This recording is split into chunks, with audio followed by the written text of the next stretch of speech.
Hello， 大家好，我是 KK。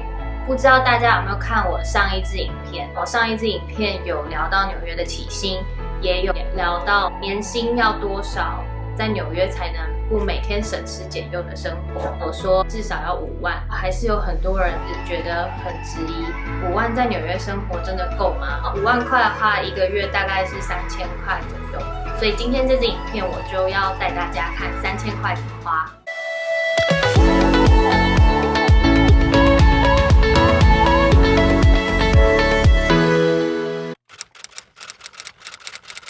生活费的话，我们就以食衣住行来分。衣的话，因为衣服每个人想法不一样，可能有些人要全身上下都要穿名牌，那有一些人可能觉得我不用花这么多钱在衣服上，我一件衣服可以穿很久。所以今天就是我们不会先讨论衣服的部分，剩下有其他的金额的时候，我们再来看我们有多少钱可以花。再来就是行，就是交通费。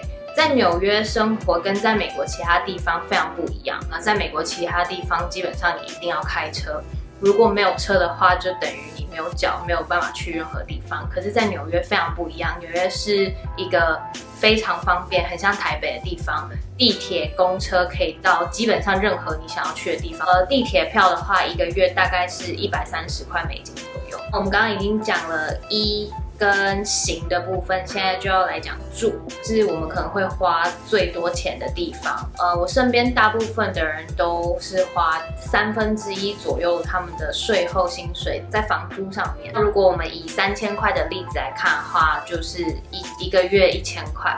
1000块的话，我想要举2个朋友的例子，一个是一个月租800块的房子，然后一个是一个月租1200的房子。那我们可以来比较一下优缺点。800块可以住到什么样的房子呢？800块大概可以住离 Manhattan 30到40分钟车程的距离。房子可能比较旧一点，没有电梯。洗衣服的话，可能就会像你在电影里面看到那样，你要带着你的衣服去那个外面投币式的洗衣店洗。优点就是你会有一个是比较舒适的空间，可能房间比较大。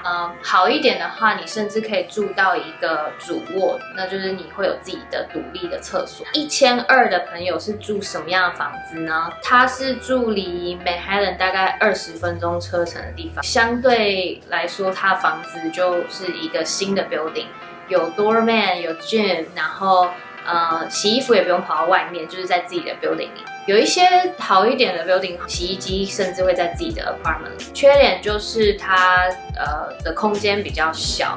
那因为它是住在一个 2 bedroom 的客厅隔间，所以就比较没有隐私。那什么是 2 bedroom 客厅隔间呢？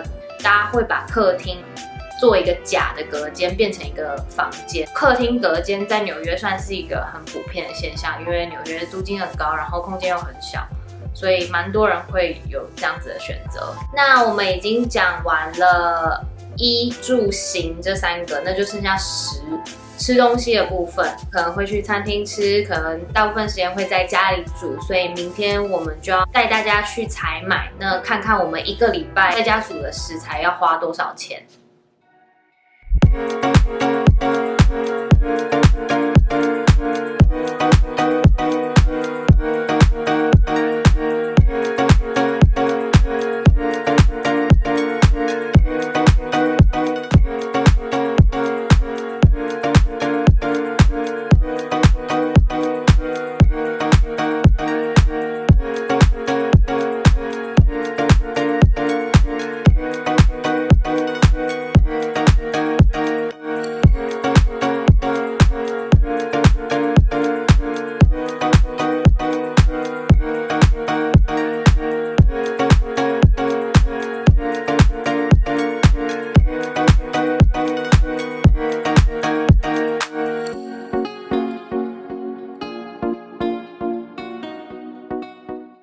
那刚刚大家应该有看到影片最后有拍我昨天买了多少钱，总共买了120块左右，大概可以吃3到4天吧，因为不够1个礼拜吃，所以剩下可能就要叫外卖啊，或是出去外面吃。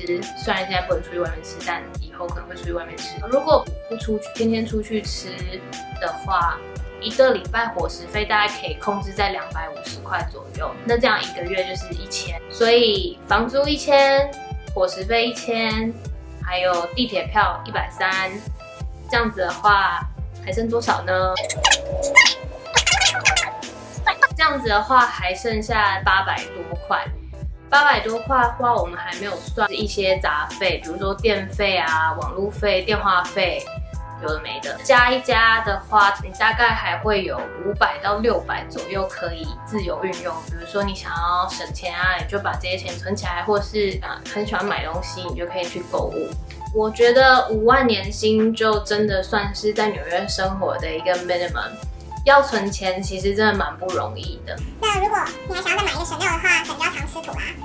那今天的影片就到这啦。如果有想要我拍什么主题的话，欢迎在下面留言。还没订阅的要赶快订阅哦。喜欢我的影片记得按赞，还有开启小铃铛。拜拜。